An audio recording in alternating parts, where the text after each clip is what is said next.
through Warrior Two pose. This is a pose that we use very, very often in our yoga practice. And so in our yoga classes, our yoga flows, our vinyasa classes, those types of classes, we very often will include a Warrior Two pose. For a Warrior Two, you'll step your feet quite wide apart. I don't tend to give a prescriptive distance because everybody's legs are a bit different length, or taller, shorter, whatever. So just a kind of nice wide distance apart. Turn.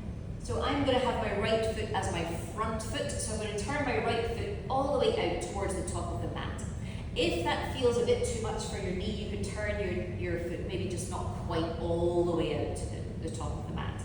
The back foot, for me this is my left foot, you could have it angled at any angle that feels nice and safe for your ankle, your knee and your hip. So your foot is that firm foundation that's supporting the whole of this leg and coming up to support the torso as well.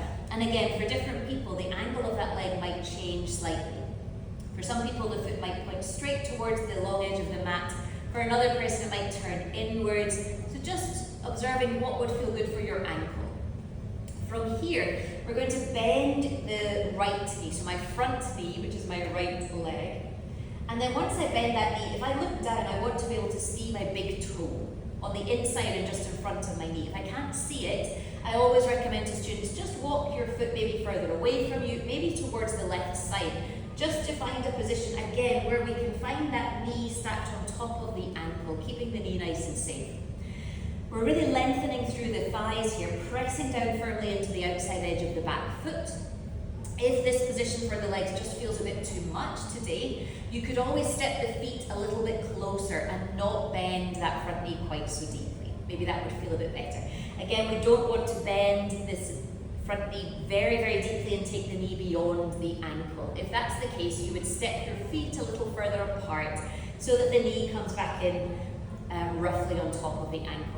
Your chest is facing towards the long edge of the mat and your arms are reaching out parallel to the floor if that feels okay for your shoulders. Again, you're always welcome to adapt your arms if that would feel a bit safer. From here, we want to soften the tops of the shoulders away from the ears. And sometimes I'll have our students do a small exercise in their shoulders where they'll rotate the whole arm to face up and then turn the whole arm to face back down a couple of times.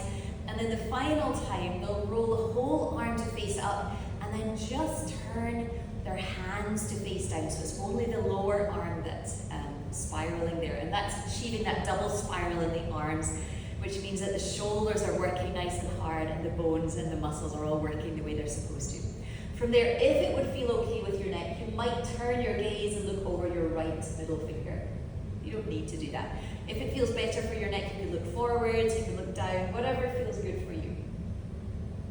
You would hold this pose for a few breaths, and then to come out, you could simply with your exhale, just release your arms, straighten your knee, and turn your toes back towards the long edge of the mat.